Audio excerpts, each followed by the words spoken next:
All right, so I've already done this interview, and it's the same day. I'm just doing the intro now, but it's Ryan Moran, the owner of capitalism.com.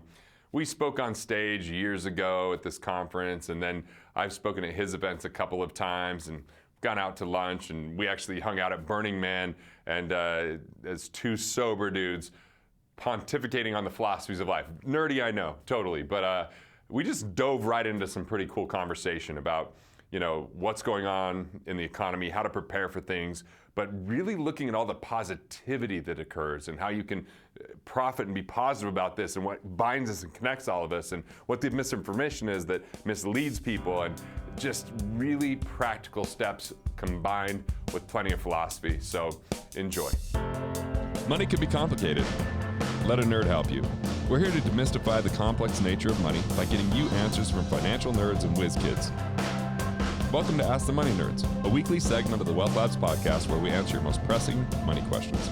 I want the podcast to start with, all right, let's talk about money and Jesus here for a second. Yeah. So you made this comment that about how so many people view money as the root of all evil. Right. And so, I don't know if you know this about me, I went to school to be a pastor. So that passage in scripture is mistranslated. Right. Because only part of the sentence, for one thing. Well, yeah. Well, I mean, first of all, the exact sentence is that the love of money is the root of all kinds of evil. It's often repeated as money is the root of evil, which is not the whole sentence. But actually, the original translation is like the word love is more like obsession. The obsession with money is the root of all kinds of evil. And what is obsession? Obsession is focusing on what you do not have.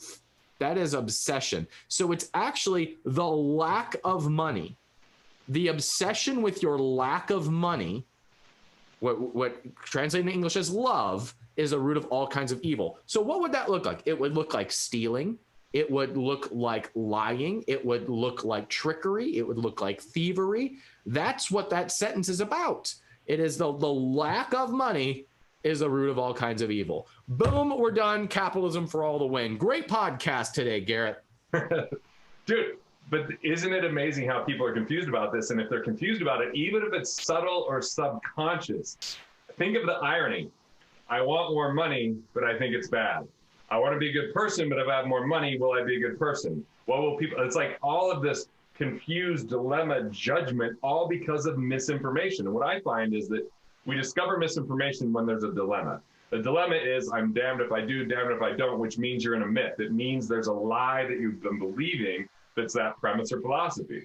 So essentially, you have a lot of people that put money above all else because of their obsession with it. And therefore, they don't choose to be kind to other people, or they look to take more than they give. But when I look at money, like I was just about to tell you before we hit record, I took my two sons on a wilderness survival trip. So I told them we were going camping, and then their mom broke it to them that it was more survival. Like there were tears the first night. Like, Dad, isn't camping playing cards and talking at the fire? Why are we learning to forage off the land? Why are they talking about hypothermia? What do you mean? What is happening here? And what I learned most from that is 5 days of living off the land where my money meant nothing is so hard, bro. Like, it's amazing how efficient a tool money is and what I could buy with that, because I could leverage my skills and utilize other skills so I don't have to be good at a bunch of things but not great at anything. And dude, I think that for every American, if we just had to go live in the woods for 5 days, we would stop being complainers. Life would just be like, okay, I've got it a lot better than I thought. Yeah, well, one of my favorite stories from our friendship was we've been to Burning Man together. Yeah, and you've kind of been to Burning Man. You were like in Burning Man, but like where am I? You were very much like, what did I get myself into? What are you talking about? I go to Burning Man every year. Really? You were wearing you were just like wearing a t-shirt and yeah, okay, all right. So back up. So first of all, Garrett and Ryan. Yeah. Garrett and Ryan are the two sober people at Burning Man, right? And no, I don't dress up. And people make like I'm the one person who doesn't dress. That's my costume. I dress up as a normal person. I go comfortably. You had your Lululemon shirt on or something, you know. So we've been to Burning Man together. You fired me up so much that day, dude. I was like, so this is what happened. So you just said that money is the tool really to sustain work and service to one another and new opportunities for us to pursue. And at Burning Man, it's another example of where there is no marketplace. There's no spending of money. And it works because it's 6 days long. 6 days, yes. Right? And there's tons of entitlement underneath that. So much entitlement. Yeah. So there was somebody who came up to me and they found out that I run capitalism.com. And we had a very pleasant conversation, a very respectful conversation. But this person said, I think we can do better than capitalism. And I was like, oh, tell me more. And he said, well, just look around us. I mean, there's nothing being traded or bought and sold here, and it seems to get along just fine. And I said, that's an interesting point. Let me ask you a question. What's the one thing that is provided for us as a socialized thing? What is the one thing that gets provided for by Burning Man? And he said, well, the toilets, of course. And I said, have you been in there lately? When was the last time you cleaned them? And he said, I now see your point. Right. My of wife course. goes with a sheepy, so she can stand to pee with the sheepy device, because they're so disgusting. Yeah. So, I mean, I like to say the purpose of money is to sustain service to one another. And when you're out in the wilderness, service is food or hunting on your behalf. When you're in the desert, it's a clean toilet or a glass of water, things that aren't available to you. Like, Yes. That is the purpose of capitalism. That's the purpose of money. And when you understand that, you can go into service-based mode, which is creation mode, which is where you get fabulously rich. So I love it. You said it so well. If we look at dollars, I'll say that money is a representation of a moment. It's a snapshot in time.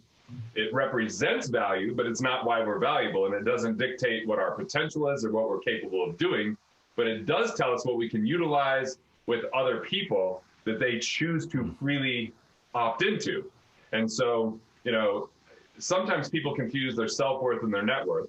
The reality is that money is a byproduct of value creation, and as we create more value, it means that we have to take care of ourselves, but then as we take care of others, we actually get paid for that. Some people skip the step of taking care of themselves, or they think they're just taking from others, and that's where capitalism gets a bad rap, when people think capitalism is about taking, not creating. But there's no system that takes more than communism, and also stifles creativity, stifles ability, and has this great lie that people somehow are just going to wake up and be provided for. If you wake up and you're provided for with never doing anything, it means either A, you're part of the lucky sperm club, congratulations, right? Or B, it means it was on the back of another human being that didn't choose it, but was forced into it. So when we say, hey, we want this human right provided for us of healthcare, that's a human right. Well, who's providing it, first off? And is it now that they have to be a slave to providing for your healthcare because you've chosen it as a right instead of as a privilege? Right. Yes. And this is where it gets mucky. And look, I get it. Sometimes people have this bleeding heart because we all should care about one another. That's the key to make this thing work. But when we force that upon someone and we force them to care and force them to do, they're thieves, essentially. Yeah. And what happens when you try to compel a doctor or a healthcare provider to perform a service? You get less willingness to perform a service, and so you have less providers. And what happens when you have less providers? The cost goes up. Yep. So the worst thing that we could do to make the costs go down is to make it, quote, free, to mandate it through government. You actually get the opposite result. Garrett, have you found a way to talk about the idea of the pie getting bigger rather than there being a fixed amount? Have you found language for this? Because I struggle with this when talking about it on capitalism.com. Bro, I was just telling you, I'm working on this play, and one of the very early scenes, I go, money and resources are not the same thing. Let me go back to that part of the play where I go, all right, I'm just going to read it because I'm where I'm coming into it. But yeah, I think this is it right here. We buy into the belief that resources are like pie. We got enough cherry pie for everyone in the room, except for Ryan takes 3 slices. That means the people over here aren't getting any pie. That's scarcity, a perspective I call the consumer condition, where people take more value than they create, and it's a trap. Because money and pie are definitely not the same thing. Even if there's a limited amount of money, they're putting it on screens as we speak, there's an unlimited number of times it can exchange hands.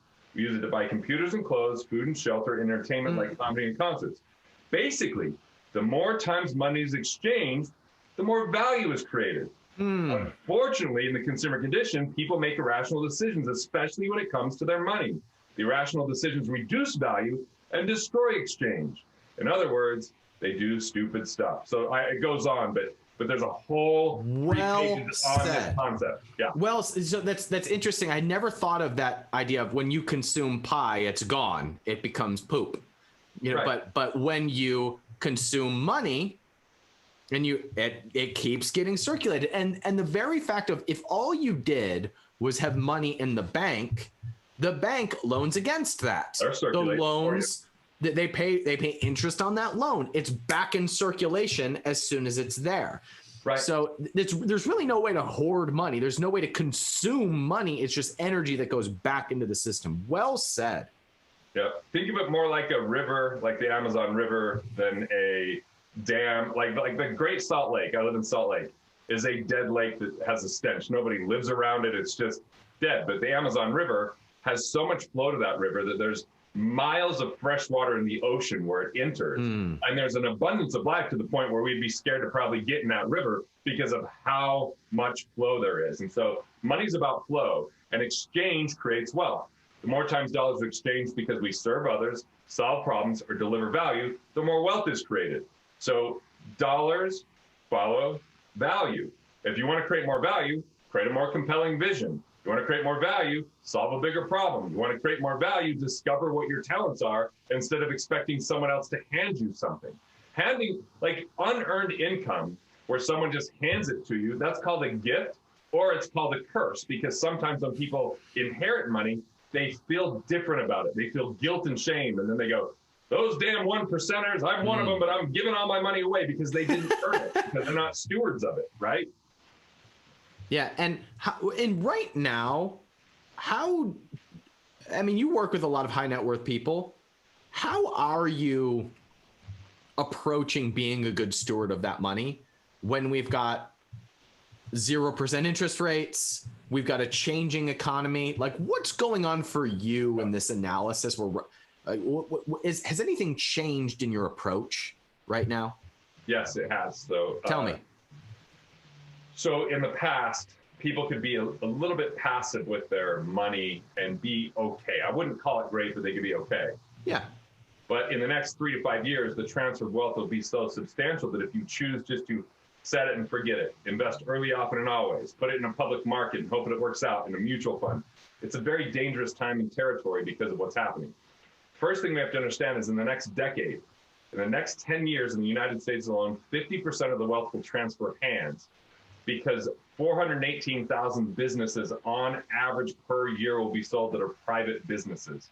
We're talking about almost 5 million businesses in the next 10 years are going to exchange hands.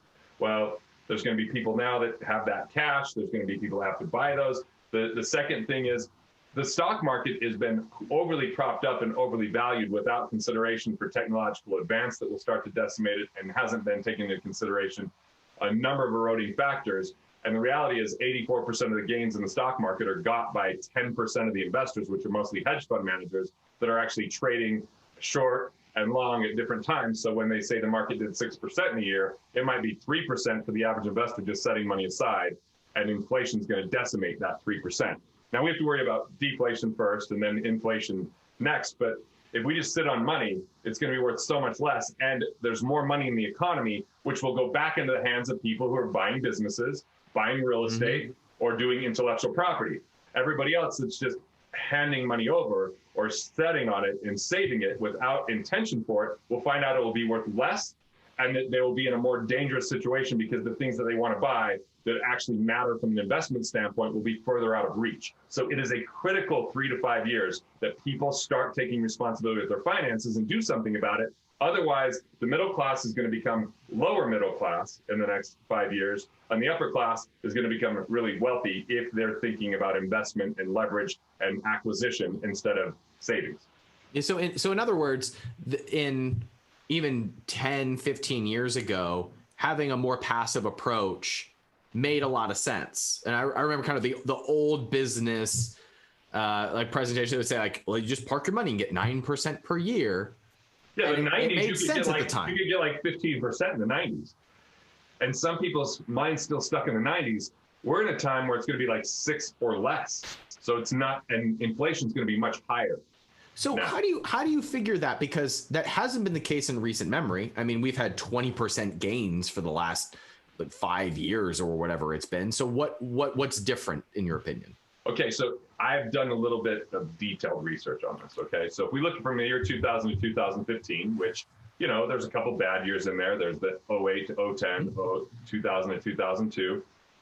But the market, if we look at actual companies that went out of business in the S&P 500, and instead of, see, one of the tricks they do marketing-wise, you know marketing well, so you'll understand that there's people that do these things. When there's a company that goes out of business in the S&P 500, they just replace it with the next biggest company.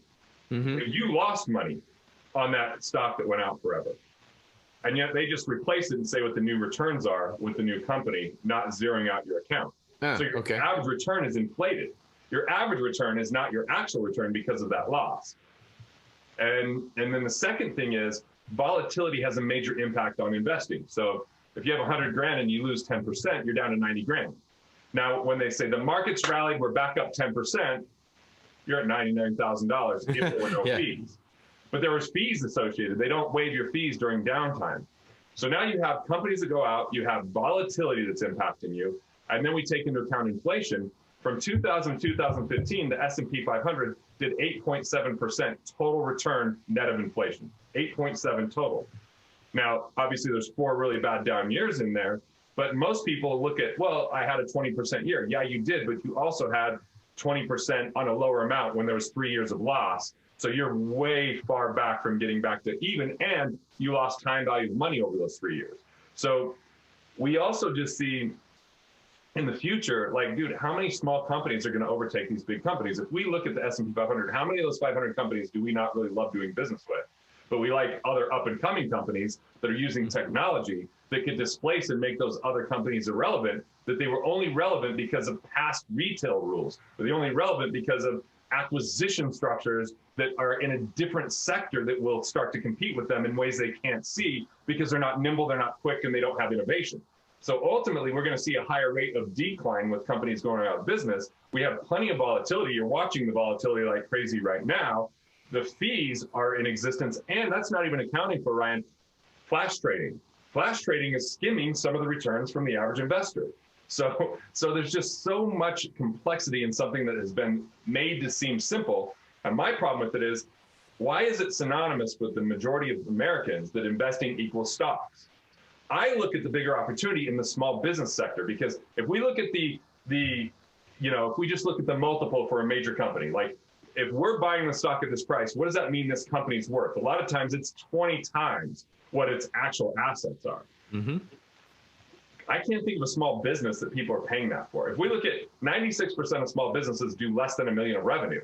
So less than $1 million of revenue doesn't get big multiples. It would be shockingly rare. A lot of times you're buying for 1 to 3 times of EBITDA, which for those that don't know EBITDA, it's earnings before interest, taxes, and depreciation. It's just a way to calculate after certain expenses what the company is worth. So we can buy that at a deep discount, and there's actually more room for growth in a lot of those things, because a lot of business owners, as you know, neglect their cash flow, don't focus on their money.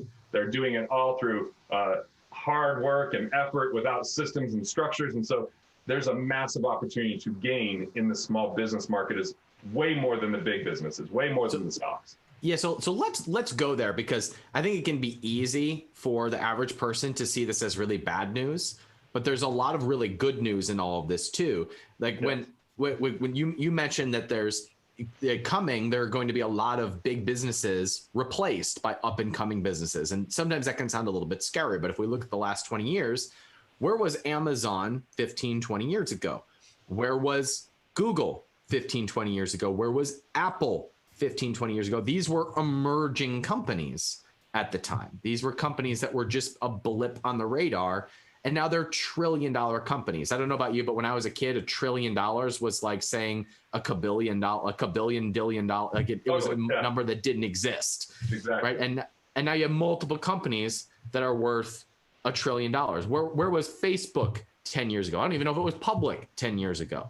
And so those who were looking at those companies are now fabulously rich because they were looking at where the world was going rather than where we are and where we have been. I work with my business is capitalism.com. I help people start businesses, specifically physical product businesses, because that's where I've seen people get the most traction and hitting their first million in a year or so. There was just a case study that came out. It wasn't out of our community, but there's this company called Laird Super Creamers. Are you familiar with this company?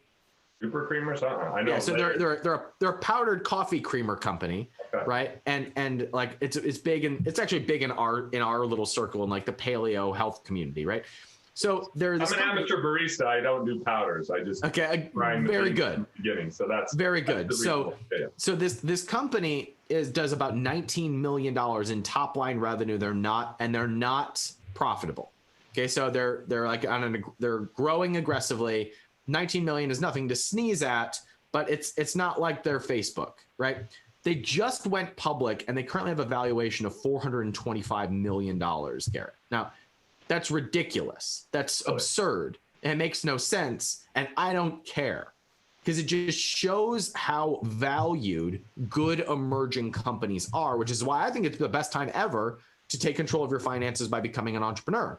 Even little things that you start can become massively legacy changing for you and your family. And there's case studies like RX Bar, which was started in some guy's basement and sold for $600 million.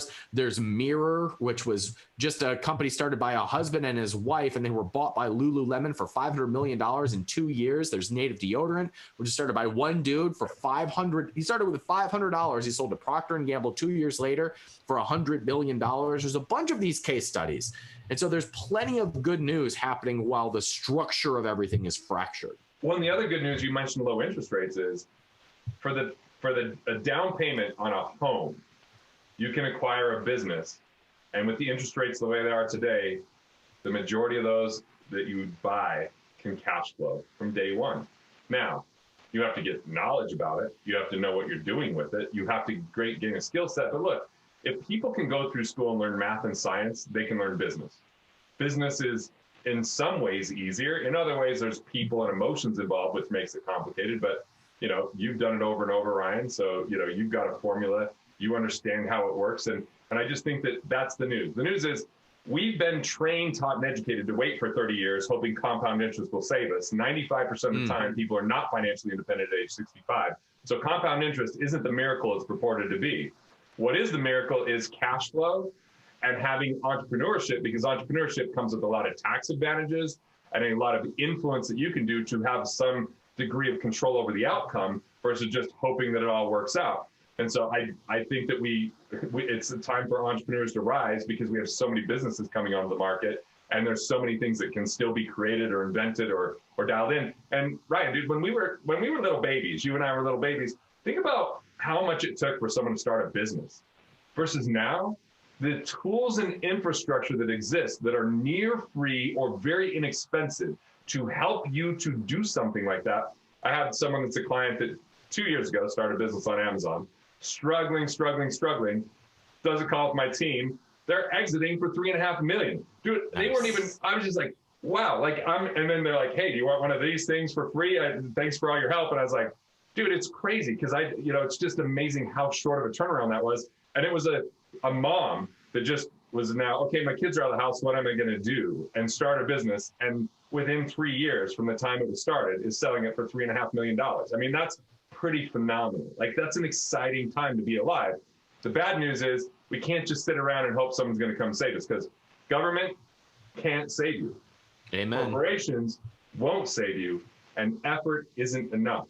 It's time to leverage intelligence and add more value, and entrepreneurship's a beautiful vehicle. And there's good news to that statement of effort isn't enough. We're now in a state of the economy where effort is really overrated and overvalued, which is why you hear some people say like, but I work so hard, or the hardest working people are paid. My dad's a coal miner. My grandfathers were coal miners. Anyone work harder than that? Effort is not rewarded. Results are, and results are easier to line up because we have more technology that makes things faster, easier, and cheaper now.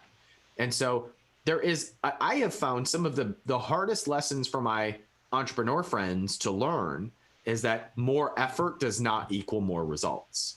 It is because more effort, you're married. So have you ever experienced where you feel bad about something and you try to make up for it by like over serving your wife, and she's like, what did you do wrong? What's going on here? What happened? Like there's an expectation that the harder you work, the more reward you will get. And that's not the case. We're now in the position where all we have to do is serve the other person. And by servicing the other person, it goes back to what we talked about at the beginning of the call. When you serve the other person, that is when the economy expands, when wealth expands, and when your opportunities expand. And it is not related to hard work. Which means, here's the deal. We've got to learn new skills. Not like a lot of us aren't equipped with the skills in this economy, because it's not necessarily what we're learning from textbooks. It's not what we're learning from colleges. It's different than that. And I think emotional intelligence, I think communication skills from speaking, I think basics of business and finance, these things are going to take people a long way. And I just still think that those are still in some ways much simpler than the things that people go through and learn in school and memorize and read textbooks and that you don't know if you're ever going to use it or not. These are very usable things that lead to a lot more enjoyment of life, a lot more wealth with life, and you become a much bigger, value creator. Garrett, a lot's changed in the last couple of years with tax reform, with Fed policy, with COVID and stimulus bills and all of this. One of the things that I have admired most about you is you find ways to move money in a place where it's protected and it can grow. You have a unique eye for finding assets and for depreciating things and just the actual strategy and structure for this. The time we're recording this, we're right on the heels of an election. Is there anything that you're planning for or responding to based on Fed policy, election, and all that's happened that's different as recently as a few years ago? Have you adjusted the strategy at all? So the first strategy that I like, because people change in politics and different parties get in and different philosophies, from a tax perspective, I always have the largest number of possibilities I could execute at any time. Interesting. So like, for example, 2006, I bought a lot of artwork at a deep, deep discount because I bought collections from two artists, and I agreed that I would never sell it on the open market. So it was a big, quick transaction for them. And then what I could do is, after holding it for 3 years, I could donate that art. And I could donate it for the appraised value, not the book value that I bought it at, which gives me that $2 for every dollar I spend. So that way, when I sit on that art, but then if there's a major tax change, taxes go up. They repeal certain things. Like actually, the 2017 Trump tax plan took away my largest tax strategy I've been preparing for 5 years. What it was real estate depreciates for tax purposes, right? You could depreciate it and write it off. Well, intellectual property depreciates faster than real estate. And when you have an evaluation on your intellectual property, and the way I was structuring it, I was going to be able to start depreciating it over a shorter period of time, and it was going to be a massive tax advantage. And Trump's tax plan turned that to capital losses, not depreciation. And so it really... On IP or on real estate? On IP. I see. Real estate, he got even more pro. But on this, but the good news was, even though that happened, we were researching everything else on the bill, and there was something called 199A. And 199A was what originally was talked about going to be the 15% tax rate for business owners. And what it was a pass-through deduction for businesses that have employees and take a certain amount of salary that you could get your tax down to 20% over 37.5. And so I was able to initiate that to offset it. But then COVID hits. And so they come out with the CARES Act, and they have these 3 new IRS notices that come. And a lot of people didn't know these notices. What people paid attention to was, well, I can get $100,000 out of my retirement plan without a 10% penalty. Well, I don't believe in a retirement plan, so I don't have one. So I don't even care about that, right? I mean, like, here's why I don't have a retirement plan really quick. One, I never plan to retire. I want to build a life I don't want to retire from. Number 2 is I wouldn't get into business with a heroin addict. And the government is a heroin addict for tax. And if you're going to make them your business partner and they tell you they'll take the tax out in the future, what makes you think they're going to take less in the future, not more? We know the only way that they make money is through taxation. So why would I get in a partnership with them? So that was just a side note. But these rules that came out with the CARES Act, one was a net operating loss. So it used to be that you couldn't write off more than 80% of your operations inside of a business. So you'd have to just pay tax if there was 20% more. And there's other times where, you know this, like sometimes you invest a lot in a business one year and the next year it's more profitable because of what those infrastructure was. Well, what you can do is go run a profitable year against a loss year and mix and match it. And they took the cap off, so you can go to 100%. So you can go all the way back to 2015 and be like, man, in 2016 I had a huge year. 2017 we reinvested a lot. Let's flip-flop that for tax purpose, and then you get a rebate. And so now all of a sudden you go back and get, R&D credits if you've done anything with software or websites or apps, or you can get domestic production credits if they were before a certain time. That kind of got changed with 199A, which is research and revenue based upon that research. So I'm always looking at how many doors can I have open for, access to tax advantages. And then number 2, I'm actually refinancing or at least getting lines of credit against every piece of real estate I have because interest rates. Interesting. Now, am I going to tap into that? I don't know. But what I do know is we're going to be able to make money on the buy with distress. When people are distressed, they have to liquidate quickly. And those with cash get that deal. Those without cash, like the simplest example I have there is my wife and I were going to buy a home years ago. And it was coming out of the 2008 recession. So they were asking $2.2 million for a home that they had like $3.3 million in. And I was like, you know what? We're going to get this for 1.5. My wife's like, really? I'm like, yep, because I know that they are asking too much because of their emotions and there's not a lot of activity on this. So I just 45 days we're negotiating. I had it down to 1.6 million. I'm like, see, we're one offer away. And all of a sudden they didn't respond to my offer. And I was like, 1.5, I feel it in my gut.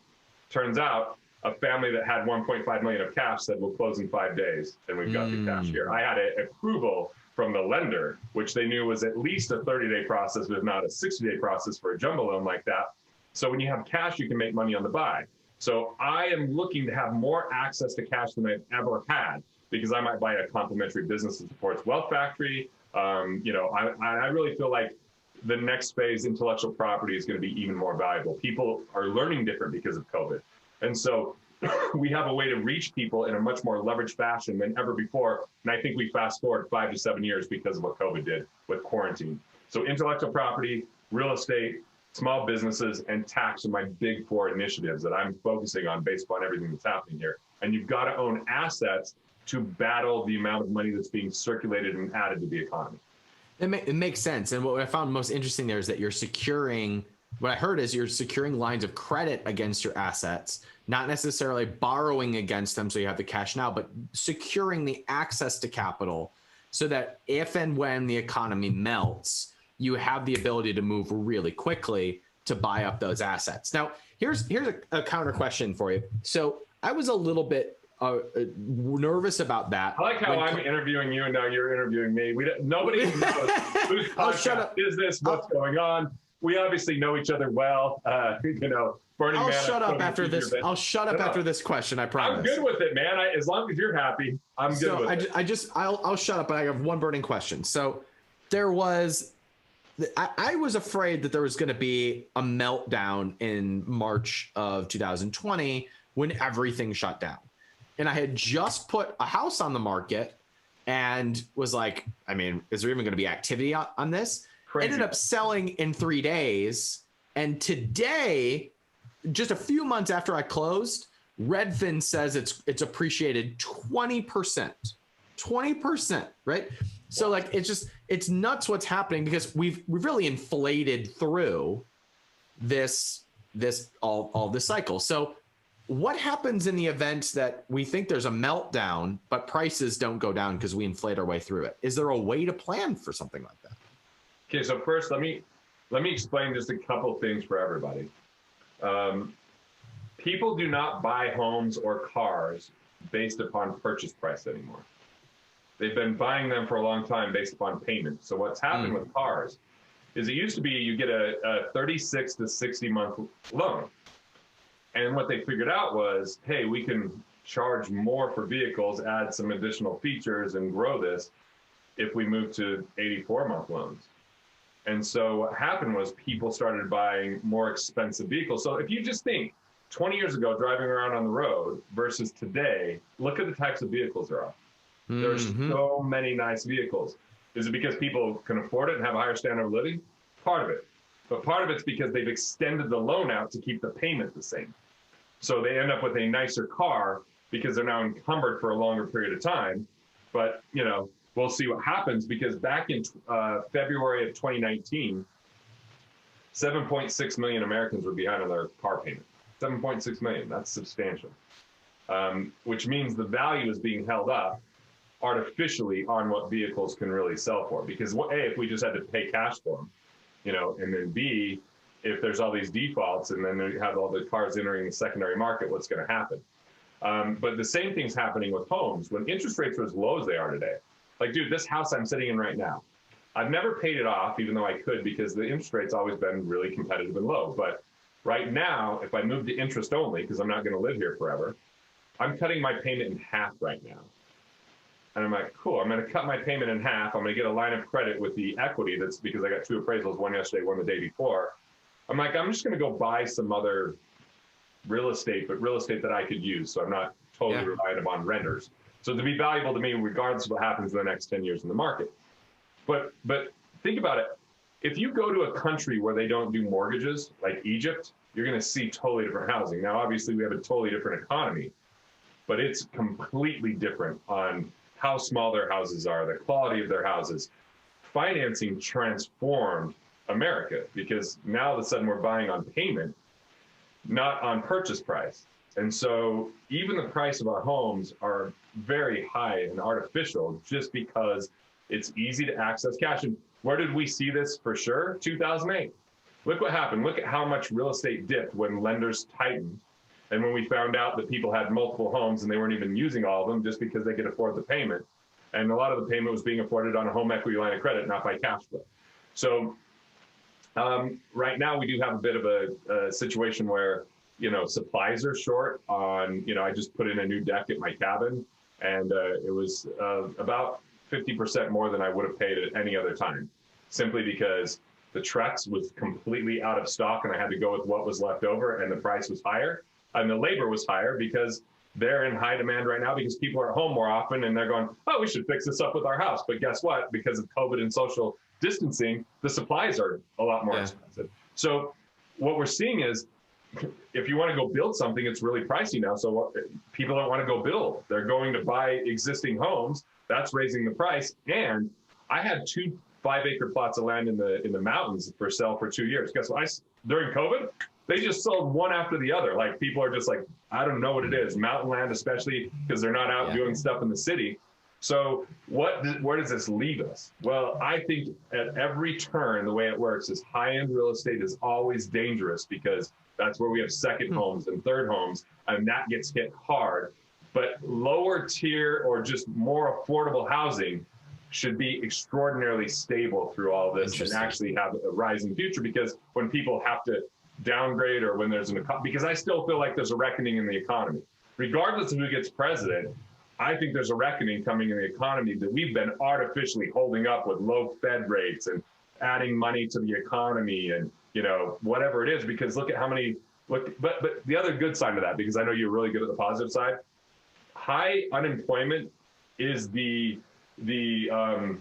prequel of an amazing economy, because when we're over employed, people are disengaged with their job. Employers are having a hard time growing because they're having a hard time finding labor. But when there's unemployment, then people start looking for something better, or they look for something that will work, or they're willing to work for it because there's competition. And businesses during good times can get a little bit fat and lazy with their finances. They start to get lean and innovative. And I think that I think there's a downturn coming, but I think on the other side of that is going to be an unprecedented upturn if we don't mess it up. That's interesting. I once heard Paul Zane Pilzer say that that the number one indicator of a growing economy, of the signs of good times, was unemployment due to technology. So Yes. people being replaced by technology was a sign that there was a boom to come. And it sucks in the short term. And we try to mitigate that with It's low human interest beings, rates. man. Yeah. That's right, because there's emotion attached to it. But it's usually the precursor to the next boom. That's really And I interesting. think that the number one thing that if everybody could focus on is what skill sets matter. How do we continue investing in ourselves? How do we continue to gain abilities that are useful so that we can serve people in a greater capacity? And it's a simple question. Either A, how do I serve more people? Or B, how do I serve the people already that I'm working with in a deeper way? And if we continue on that quest and asking those questions and investing in ourselves, where I think that the economy is problematic is when people try to hold on to a relic of the past. Coming from a coal mining town, is coal mining really where our future's at? No, it's not where our future's at. We've got better technology. We've got other ways of doing this without creating death and black lung and a terrible work environment. But people that are coal miners and think they know nothing else want to hold on to what they've got. I call that playing not to lose. This is my whole plays about this. There's two paradigms that people get stuck in. One is playing not to lose, which is hiding from our problems. It's about preservation and accumulation. It's about scrimping, saving, sacrificing, deferring, and delaying. It's about protection, right? And so you have a lot of people that are in that because they come from the Great Depression, families that go, we lost our home in the Great Depression. Well, guess what? The rules are different. They can't take your home if you're making a payment. Back then, they could take it if you couldn't pay it off. So the second thing, and this is probably what we're more guilty of, Ryan, and the people we know, is playing to win. Playing to win is only focused on the future, always on the treadmill, never enjoying the present. And so it's always not celebrating win, on to the next thing, hustle, hustle, hustle, grind, grind, grind, work, work, work, more, more, more. Like they're both actually, if we break it down, the ego. Fight on play to win or flight on play not to lose. Yeah. But I believe there's a third paradigm. And I think the third paradigm is we create a game worth winning, which is a vision compelling enough that we have to collaborate with others, that is beyond our current capability and reach. And it's something that really creates something valuable for ourselves and others. And when we create a vision worth pursuing, we've already won the game. And now it's about enjoying the process along the way. And so there's a whole kind of methodology about that. But people aren't good at creating a game worth winning or knowing what the vision is because they're stuck in one of these other crappy paradigms. Amen. That was extremely well said. The phrase that came to mind for that was, that's play to play. That's play for the purpose of playing. Like when I go to your tribe thing, you're just having a blast. We're out in like some, countryside part of Texas, and you're like a little kid. You're like hanging out with your daughter, having fun. You're like, like that's a win-win play because you've figured out enough of the money game that your days aren't required for labor. You can choose what you want to do.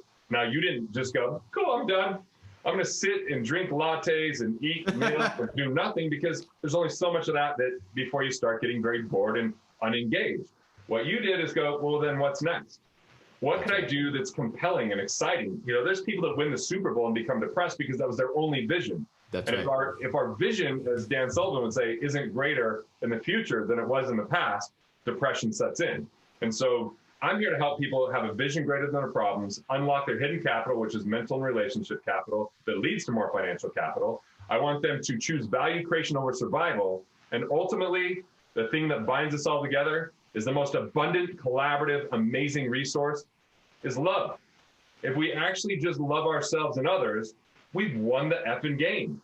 Like, that's where it's really at. And if I say that first, then people go, this hippie with his damn hair. But I'm talking to capitalism here, man. I'm a capitalist, Yeah, and I believe that capitalism is founded in love, is based in love, is baked in love. I believe it is the expression of love, because it is when you believe or love something so much that you create it and then it becomes shareable with other people. That is love at its essence. And the ultimate form of reality is creation. So if we can create something that's so valuable, by the way, I think that the problem of the term capitalism is that people haven't distinguished cronyism from capitalism.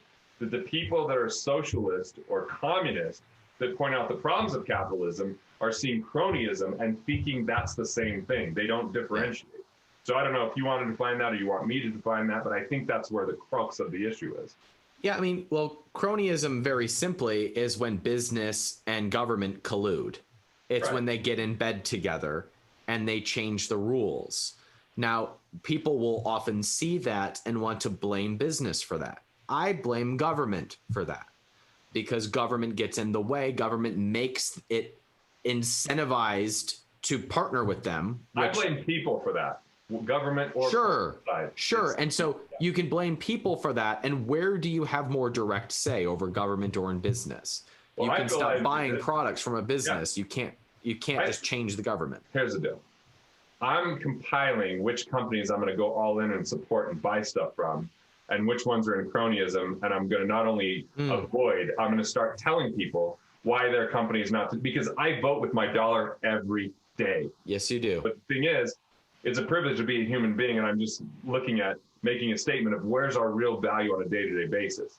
And I think that conversations like this are extraordinarily helpful, but I also think how we live our life, whether it's having a vision or a vision over a vote, is infinitely more valuable. A vision over a vote. Yes. I publicly said in 2016 that Trump wasn't a real capitalist because he made his money by partnering with government and giving government contracts, which was cronyism. He's a cronyist, He's a cronyist. which makes sense to want to be president then, right? Correct. And you've seen that reflected in the policy. Like the tax reform bill was very heavily weighted for where Real his estate. investments were, which was real estate. Yeah, totally. Now, asterisk, I don't necessarily think that was malintended. It's just the inevitability of what happens when business gets in bed with government. I also, asterisk, thinks that the tax reform bill and a lot of the policies over the last 4 years were a huge step forward. I mean, if the tax reform bill was a ginormous step forward, it still reflected cronyist policies, but it's always So been they were helpful. they were helpful. Well, and what's crazy is I hate how people talk about tax, because what they do is they focus on like dollars over percentages. So they'll say, oh, the rich people save this much money. Correct. Yeah. Right. But they're not looking at the percentage, because what actually the subtle thing about it, taxes, is that as time goes on, taxes actually really start to hurt people who don't continue to earn more, because inflation means you have to earn more money to buy the same things. And if taxes even remain level, it means that every dollar you earn gets taxed at a higher rate over time. So there's less for you to spend when things are more expensive. And so, you know, the reality is, if you're a W-2, it just, taxes are what they are. But if you own a business, people are frustrated with loopholes. But what we have to understand is there's 12 taxes other than income tax, 12 other taxes. And yet the only thing that people typically get fired up about and frustrated with is income tax. Right. But the reality is excise taxes, we're all paying for what we use. But, you know, wealth tax is what I would get fired up about if I lived in California and they're saying they're going to tax a percentage of my net worth. That's really concerning, right? That's because super concerning. sometimes net worth isn't very liquid. And, you know, like Right. what's on paper versus what's in reality are two different things. It's kind of like people talking about Bezos. Will he become a trillionaire? Well, guess what? His wealth is heavily on paper. He can't Correct. liquidate that tomorrow and spend that money. And when people like Amazon paid no tax, well, guess what? They paid a boatload of self-employment tax. And, you know, Trump, if he's... And property tax and state next. tax. Think about all and the property sales tax. tax. Right, and sales tax, and all these, there's 12 taxes other than income tax. And my thing with income tax is people get fired up because the way it's presented, not the reality that it has. So even if they go, well, I paid less in tax as a business owner, realize I paid self-employment tax on all those dollars, and I gave that money to employees who then paid tax on it. So it's not like the tax didn't get assessed, simply because I had expenses that were investments to add more value into the population, which, by the way, why does the government incentivize anything with tax? This is my real clear, I'm writing a comedy bit about it, right? They incentivize it for anything that helps you to protect and create other taxpayers. If you create other taxpayers or protect their taxpayers, they will give you a tax incentive. So if you're housing someone, we'll give you depreciation. If you're birthing someone, we'll give you a write-off. All they do is go, we need more taxpayers, so let me incentivize you to create and protect those. Wow, that's a braingasm. It's kind of real though, right? Like when I saw that, I was like, yeah. I'm writing a comedy bit on the 12 types of taxes in a very fast fashion. I'm still in the middle of it, that like kind of takes people down the road. I don't know if they're going to be up in arms and pissed off at the end of it, or just feel a little bit less worse if Trump or Kiyosaki say they don't pay tax and realize that they can pull up other taxes.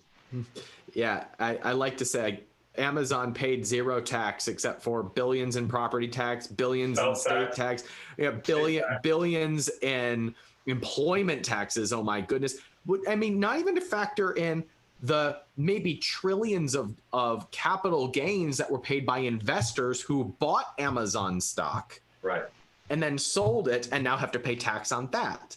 So they created a whole lot of tax base. The world's really good at headlines, man. And these headlines are designed to make us angry. And if you're angry, we're not really clear thinking. The higher the emotion, the lower the financial IQ for sure. And so it's really easy to get in this buzzsaw of like, that's what I really appreciate about you. I get all fired up about people wanting it to be like Burning Man society, which would never work. And then you bring up the bathrooms and I go off for 2 hours, but then you're like, let me tell you the positive side. Let me tell you what's really good about this. Like, I really appreciate that about you, Ryan. I think that that's a rare quality that you possess that not everybody else has. Not Thank you. Close. Thank you. And I do it out of my own desire to be happy. Yeah. So I believe that the world is 50-50. Though, like there is, I can give you good news and you can tell me an equal amount of bad news and it's the same news. Right. And I mean, even facts, what we call facts, are interpreted positively or negatively. So we have this obsession with facts. Facts don't mean anything until we interpret them. I have just chosen that for my own well-being and happiness to look at the positive side, because the more that I focus on the negative, the more that I feel disempowered to do something about it. Think about this. Someone could be completely truthful and ineffective. Someone in communism could completely believe in what they say, completely believe, speaking their truth. And the reality is it's ineffective, because I think communism exists because people think there's a heart on top. Like, hey, we're taking care of you. We're in this together, but it's a tyrant that gets all the benefit. And then everybody else is forced to do work in order to provide that so-called benefit. And I was planning before COVID, I was going to take my son to Vietnam and Cambodia. We had the flights booked for March 27th because I wanted him to see firsthand the effects. Just wanted him to say, like, hey, Vietnam has been communistic, and they still have northern Vietnam, which is especially communistic. And I've been to that square and I've seen how people live. And it doesn't mean that people can't be happy, but I am telling you, it means people are misinformed. It means that people are more in poverty. It means that people are more reliant on things that are not true. And ultimately, I was happy that when I was driving these guys up to the survival camp for 10 hours up, 10 hours back, we had a conversation about the economy, which was super effective. We talked about how banks make money, which was super cool. But I asked them, I just said, what do you think is the best system, socialism, communism, or capitalism? And with no hesitation, they said capitalism, which is great because young kids on YouTube go down these conspiracy theories within 2 seconds. Yeah, they do. That's what gets the attention. And, before we really understand what it means to create value and earn money and provide, a lot of times it's more easy to be susceptible to be taken care of, especially when you have parents taking care of you to a certain degree. So that's a great segue. So let's break this down a little bit. If your kids want financial advice from you, what do you charge them? Man, I have not charged them for financial advice. Right. Okay. So that is what we would call communism, right? And it's voluntary. We are, as human beings, wired to live in community with one another, which is why we have churches, and which is why we have families, and which is why you probably don't charge people that are very close to you for certain things, because you're a community. The purpose of capitalism is to take that quality of work and make it available to those who are outside the tribe. For strangers, for people you've never met. Correct. Right. Communism is forcing that into the rest of the world. Yeah. But so you said communism, people think communism is a good idea because it's baked in heart. It is to force what we would naturally give one another in community into the rest of society. The challenge is that by forcing it, you destroy it.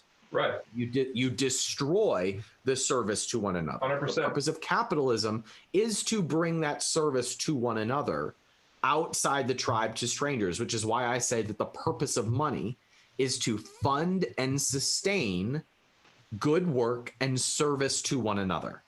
And when you can frame it to that way, to someone who disagrees with our ideals, they soften. Because the purpose of capitalism is to make healthcare available to those who don't have it. The purpose of capitalism is to make education available to those who don't have it. The purpose of capitalism is to make wealth available to those who don't have it. And if you see the freest markets, that's where that happens. You see it happen in healthcare. Healthcare, in the places that it is not touched, it becomes cheaper, better, and more available to those who don't have means. In like education, we have free education everywhere. Education is now free, and it's available to everybody because we have places like the internet where it has been untouched. And so the more that you allow human beings to be in their natural state, which is in service to one another, which is love and contribution to one another, the more that it becomes a positive cycle where goods and services become more available to one another. So capitalism is not about creating wealth, although that happens. It is about making service and contribution accessible to everybody. The byproduct is that those who create it, who operate in love, who operate in service, get fabulously rich. It's the byproduct. Yeah, it is. It's the byproduct. Right. So here's how I would summarize it. Vision is the win, value is the way, dollars are the byproduct, and prosperity is your state of being. Love that. Yeah. So I feel like you need to be more passionate, dude. I mean, come on. I mean, I'm the one that I have no opinions about this. Yeah. I mean, have you thought about this at all? I mean, dude, a little bit. I had so much fun with that Burning Man debate when you're like, look at the provided for bathrooms. I'm like, oh my God, that's like nuclear. It's terrible there. It's just look awful. at anything that is provided for us. Look at the DMV. Look at even something like the Postal Service is getting crushed right now by private industry. Now, I do believe that government can have a progressive effect in industries that don't currently have a marketplace. I think NASA is an example of this. There was no marketplace for space travel, and then NASA pioneered it. But guess what happened now? And we benefited from that. And now there's private companies popping up for space That's travel. it. That's it. And so NASA can play less of a role. We can stop spending money there. But once the government is no longer necessary, we tend to hold on to it. All right. When in reality, we can let it go away. So here's what I got for you. The thing that ruins it all, any of this, is censorship. Censorship is saying, do this to make me happy, even if it doesn't make you happy. Or censorship is, you should do this because it's the right thing to do. You should think this because it's the way that I think.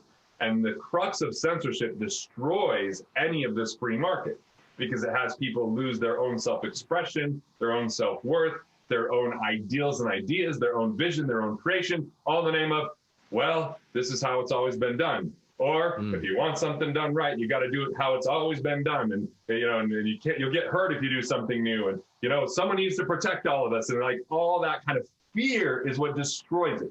Fear is the crux.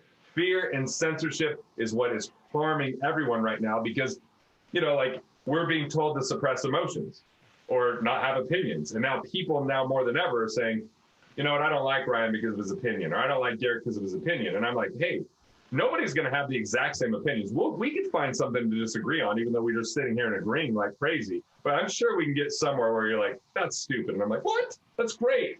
But the thing is, we can respect one another. We can love one another. We can celebrate what we're similar in, and we can also appreciate what we're not, because if we were exactly the same, that's no fun. There's a divinity to diversity. It's the diversity that creates character and culture and excitement and entertainment. It's uniformity that destroys and decimates that. I feel like I'm at church. Amen, brother. I see you would have been a great pastor, dude. Thank Wow. you. So I want to modify. I would show up and act like I was Jesus after you. You know? He is here, ladies and gentlemen. So I want to modify and put into my words something that you said. Yeah. The thing that ruins everything is compulsion or force. And censorship is a form of compulsion and force. Force is done out of fear. Yes. And fear is the opposite of love. There are two core human emotions, fear and love. Fear is the opposite of love, not hate. Hate is always baked in fear. Fear and love are the opposites. So capitalism is love, force is fear, and those are the opposites. So what is the most loving thing that you can do? Provide freedom for as many people as exist on the planet Earth. Drop your mic right there, bro. Just drop that. I mean, that would actually really be loud. Yeah. Dude, you're gonna love this thing right here, man. I can't wait. I can't wait to see it. My life, bro. And I'm gonna just keep working on it because every moment I evolve and grow and worry less and embrace love more, it just comes through at another level. So I just performed a practice of it for a bunch of the Mavericks. They were in town, and so it was fun, man. It's cool. Beautiful. I can't wait to see it. Well, you're dialed in here, man. Capitalism.com. What are you up to? Like, what should people be checking out? What should they know? Well, I just wrote a book. My first book is called 12 Months to 1 Million. It's about hitting your first $1 million business in 12 months or less. And it follows a 3-stage formula, which is I call the grind, the growth, and the gold. The grind being getting clear on your vision, making hard decisions, and getting your first sale. The Vision's growth hard work, man. Vision's hard work. Yeah, and most people want to skip that and go right to the selling mode, but you can't sell much without a very clear vision. Yeah, you need to have a container in which to live. That's your vision. That's right. And the whole direction is based off of one formula, which is 4 products that sell 25 sales a day at a $30 price point is $1 million business. So we reverse engineer hitting that formula over 12 months. I mean, I love it. You're teaching entrepreneurship in a very direct way, and it's so needed. So the book is called 12 Months to 1 Million. 12 months to 1 million. So I was in AA apparently all of a sudden. I've never been in it, but the AA for capitalists. That's like, basically what we do. You and I going for our capitalism withdrawals. I'm Ryan, and I'm a capitalist. It's in North Korea, and then there's a group that we get to go to and talk to deal with what we're dealing with. Oh man, thank you so much for having me, Garrett. It's good to see you, dude. Dude, that's the most I've been interviewed by someone I was interviewing. But it was a nice ebb and flow. I mean, it's just kind of like it's really fun to go there, and I just love like those last 2 rants you did are so spot on and articulate and well unveiled for people to kind of chew on, think about, and hopefully integrate into their lives. So we'll turn them into clips for sure. Book, man. I mean, I think it's something that that people need to hear about. I now know that I got to go start talking about it because I know tons of people that aren't business owners that think it's too hard. That I'm gonna be like, look, man, go grab Ryan's stuff. Seriously, it's the best way that I can serve them. It's the best content I've ever created. When we were on the stage together for the first time, and I was sitting next to Ezra, and that dude spit water all over me. I remember that. He was like messing with his chair, and like he's as comfortable on a stage as he is like he's just at home watching. He's reading a book or something. I was once on stage with him, and he just walked off the stage. He just left, and I was like, "What was it?" He's like, "I just wasn't having a good time." Like we were on a panel, and he just like got up and left. He's like, "I just wasn't having a good time. It was terrible for him." All right. Well, dude, let's get the best place to buy the book. Do you have a site for the book versus Amazon? Do you have a place they can go grab it? Capitalism.com/book or just Amazon is fine. Go to capitalism.com/book. That's a good place to do it. It'll link you to Amazon. I thought maybe you get their information, they can stay in contact with you. Oh. I just care that it shows up in their home. If they read it, it's a win for me. Don't care how they get it. now that you have a daughter, I see you drinking like pink Zevia. You know, like I just like that you've embraced this. This is the best flavor, man. Grapefruit, highly underrated. Cool, man. Cool, dude. Good to see you. Good to see you, man. The number one thing that helps you to drive value and dollars follow value comes down to who you are when you're at your best. How do you figure it out? How do you uncover it and discover it? There's some great resources if you follow the links here.